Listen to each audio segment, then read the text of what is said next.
Addition to Panola Pride. I'm Jerry Hansen. Our guest today is Ms. LaGrone. We're going to be talking about history in Panola County. But first, we've got to do a little business, if I may, Ms. LaGrone. The program today is made possible by Superior Homes of Longview. They're located at 1225 Marshall Avenue. That's Old Highway 80. And they have new homes. Skyline, Spirit, and Schultz are some of the brands that they carry. They also have reconditioned homes as well as you-fix-em-up homes. They have financing available on all of their homes with as low as 10% down, and very, very fine interest rates are available. If you need a manufactured home, we recommend that you go to Superior Homes, visit with Jerry or Travis Stanley, tell them we sent you by there. They're good folks, and they'll take care of your needs. Superior Homes in Longview. Well, we got one part of the business out of the way. I bet I need to do some more business at this point in time. The Panola County Historical and Genealogical Association's members need to be reminded that they voted that they would not have a meeting on Labor Day. Right. And that the meeting will be on the second, which would be September the 14th. Second Monday, right. Second Monday. This time. And that reminder so that one wouldn't give up their Labor Day weekend. And I understand that publishers are publishers. Is that correct? Right. And they've held us up another week on our book. But we do expect them next week, and so help me, if they don't get them to us by next week, they're not going to have a pleasant time. Will the pen become warm? And the telephone also. Also, okay. All right, we were disappointed they didn't come in this week, but they promised that they would get them in the shipping as of today, and they'd be to us next week. Well, I'm looking forward to our program. What family shall we discuss today? I thought we had not talked about one large family in this county that is connected with, well, a great number of families, and that's the Boynton family. Moses Boynton and his family, B-O-Y-N-T-O-N. They came to the Long Branch area in the middle of the 1800s, about 1849 to 50, somewhere along there, and bought a big block of land. Of course, the grants were already out, but I read the stories about them, and they bought that land at almost a giveaway price. They bought 4,621 acres for $2,310.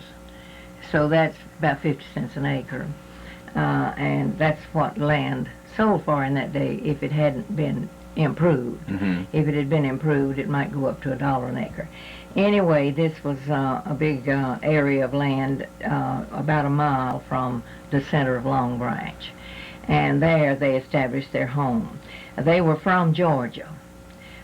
Moses himself was born in the early 1808, I think, in Georgia, and his wife was also a Georgia lady, and they married and lived in Georgia until their children were, I think, all of them born in Georgia, if not all of them but one or two, and then he bought the land here, and after he bought the land, the deed here was sealed. He went back and sold the place that they had in Georgia.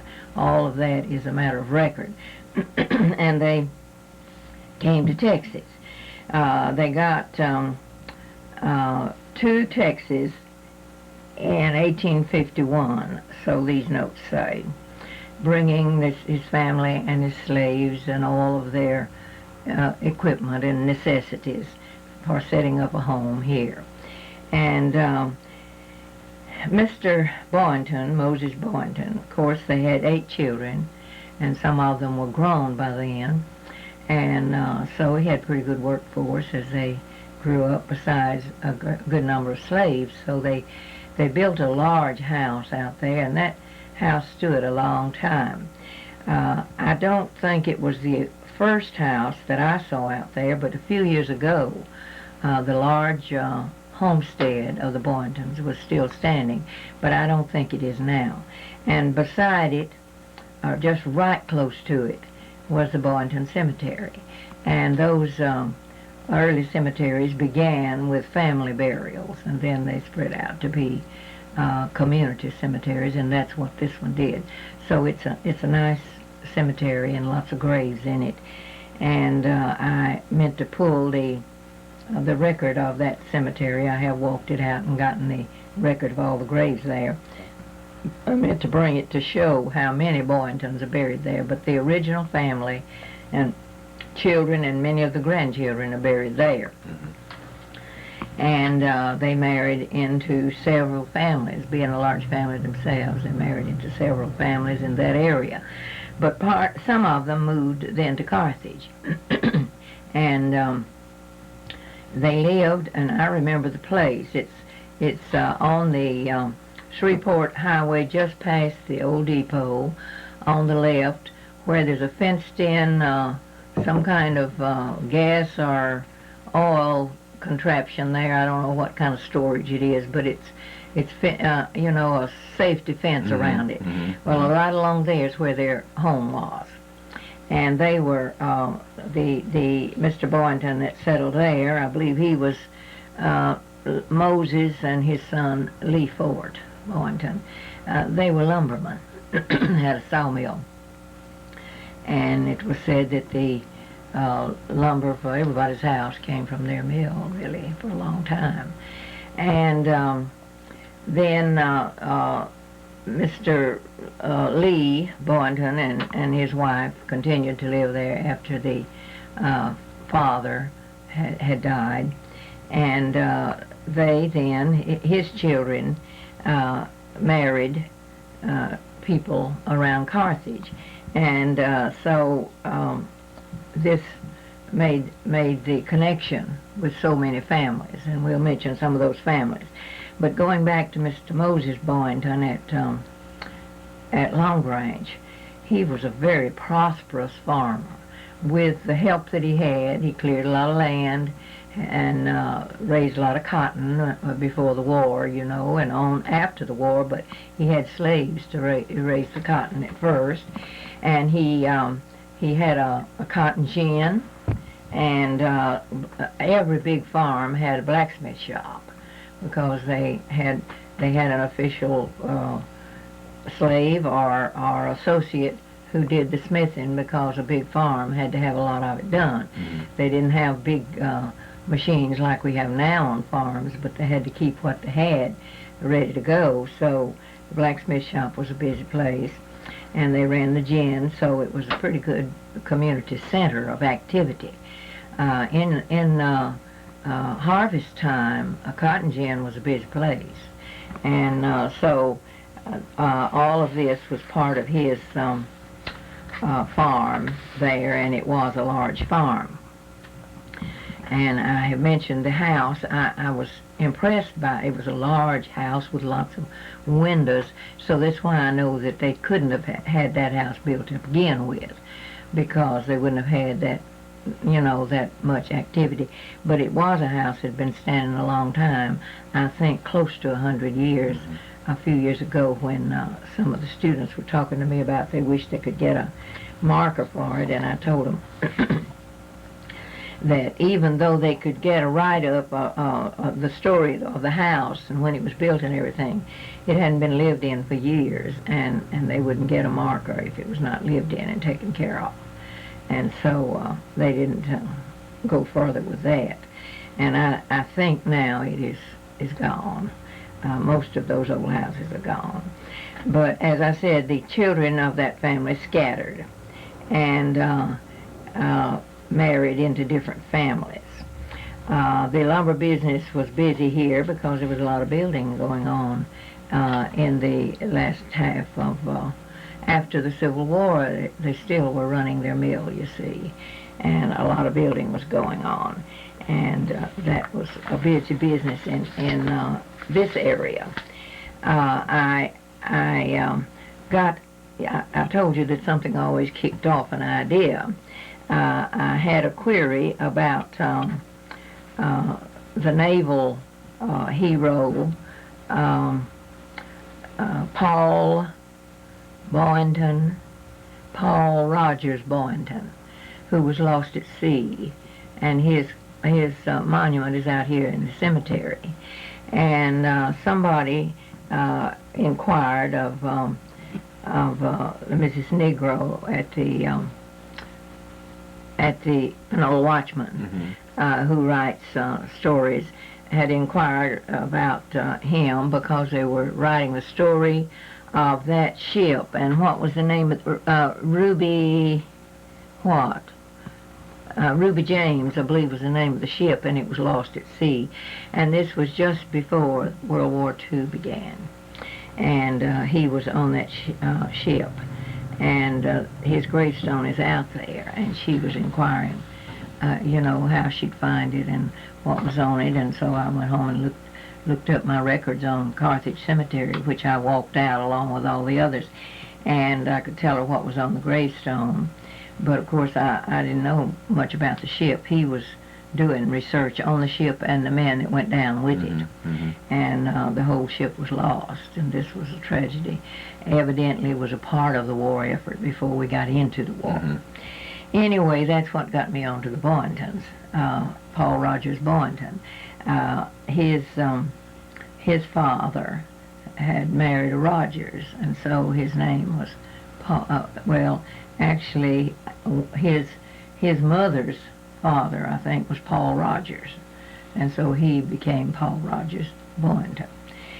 At any rate, I did notice from the write-ups that he was married and had one baby that was born just before his ship went down, and he never saw the baby, and a little girl. And, of course, the wife and baby were left. Well, this is a large family that spread all over the country. And I kind of looked up some of the people that we know, or that we know of, that came from that family. Miss Willibelle Strong, Mrs. Jim Strong, was one of the daughters of this family that lived down here on this, what we now call East Sabine, I guess it is. And she married her first sweetheart, and only sweetheart she ever had, I believe they said, Jim Strong. And so all of her children and grandchildren are descendants of Moses Boynton, direct descendants. And of course that includes Catherine Clark, and includes Jimmy and Jack, and then all their children would be descendants. So that makes the number grow. And then back there at the original community, Long Branch, one of them married a Keeling.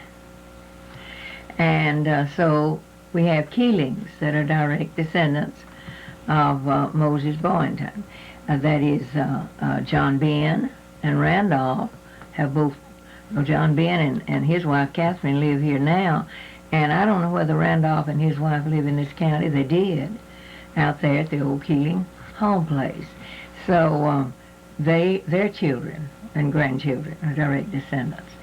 And then there are the children of the Gus Cassidy family. One of the girls from Rockmore, see, the Rockmore line came in because they married into the Rockmore family at Long Branch. And Miss Jewel Rockmore became Mrs. Gus Cassidy. And that's the mother of all these adult Cassidys around here. And then there'd be all their children and grandchildren. And then there is a Mr. Jim Andy Rockmore that still lives over there. He's getting elderly now. But you think how far-reaching that is. All over this county, there are families that can trace directly back to Moses Boynton. Well, Moses Boynton and his family were upright and outstanding people. And where they lived, progress went on. And they left the communities wherever they lived better than they found them. And that's all you can ask of anybody. That you take what's there, what comes to you, and improve on it. And they certainly did. They cleared the land, and then each generation had various callings of our professions to do, but they had a store here in Carthage for a long time. I think the store burned finally. And so this family of Boyntons deserves to have our hats off to them. This is the story of pioneering. I'm still fascinated with what made people pull up and come to uncleared and unsettled land and work so hard to establish something, but we're glad they did. Yes, we are. Because otherwise we wouldn't be here. And so this is another family that we owe a debt of gratitude, because they blazed a way for a lot of others. And their descendants are continuing to serve various positions in the communities where they live. And we have much to be thankful for with families like this. I'm proud to be associated with descendants of this kind of families. And we have a lot of them in this county. Yes, we do, don't we? Well, Sure very do. good. Very interesting once again. Well, another big family that Right. has invaded our area and left a wealth of heritage. Well, I tell you, we owe a lot to Georgia, don't we? Yeah, we sure do. Most of them that came from Georgia came by way of another state. They came, many of them through Alabama. Many of them went on up. You can just follow those trails. Many of them went north before coming west. Many of them went up into Tennessee. Tennessee was a calling card also, and a generation of them would be up there, across over the mountains, you know. And those early colonies now, you teed me off to back up. Those early colonies were on the seacoast, but they claimed the land all the way back. First, all the way back to the Appalachian Mountains, and then later all the way as far as it went. They didn't know how far it went. And so those seacoast colonies claimed it clear on back till the settlements got back in there enough to claim a state of their own, see. And so this was the way with Alabama. Alabama came out of settlements that were there. So many of the families, one generation would be in Georgia, the next generation would be in Alabama, or the next generation would be in Tennessee or North Carolina. But eventually the call to Texas came, and the next generation, you see, that would be the story of about 3 generations. One generation would be in Georgia, and the Georgia plantations were inherited by the oldest son, so the others had to go out and search for their property. And they went west and north and all directions. And that's the way this family did, and they came evidently directly here from Georgia, but they had to cross some other states to do it, so they might have spent some time in others as well, because usually those wagon trains took a while to get where they were going. But they're amazing. It's amazing how much land they covered. It really is. How far they traveled in those wagon trains. And I would say in some very uncomfortable conditions. Oh my goodness, yes, and going through the dangers that they did, and mosquito-infested country, and they didn't know what mosquitoes did to you then, and so a lot of them didn't live to get there. Had graves along the way, but some of the family would make it. And thank goodness that they did, because here we are. Yes, that's right. Well, thank you for bringing the program today. I appreciate it, and we look forward to next week as well. As, Thank you. We continue Somebody on. will drop a hint that will tie us into something. There you next go. Week. Very good. We've been visiting with Mrs. LaGrone, talking about happenings in past in Panola County, and we always look forward to our Thursday. Tomorrow, Friday edition will be made possible by the sheriff of Panola County, the high sheriff, as Mrs. LaGrone refers to him as, and we look forward to that and find out what's been going on in law enforcement throughout the week. Until then, though, we want to wish everybody a good day, and it may rain, and so congratulations to the blood drive yesterday. didn't they have a successful day? That's great. Mrs. Haynes was just elated. I know She she called me was. last night right after 8 o'clock, and It is so nice to speak to someone when they're excited and Yes. happy and pleased. Sometimes we're disappointed, but not often. Not often at Our all. people usually rise to the It really challenge. does. And to those who contributed, thank you. You right. have provided something that will save someone's life. Did you know that I was once the chairman of that? I did not. I have my records. I'm going to pass them to Miss Haynes because she won't believe what a tight we were in back in the early days of that hospital. But that's right. And also with another problem. Had a little water problem at the hospital last Yes, night. I heard that. But they've got it resolved now. A little frustration, but everything's fine. Well, anytime you try out a lot of new stuff, something's going You to... get everything brand new, and Yes. sometimes there's going to be a weak link that you didn't know Right, about. you And, didn't find it when you but, put it in. the floors got washed just a tad.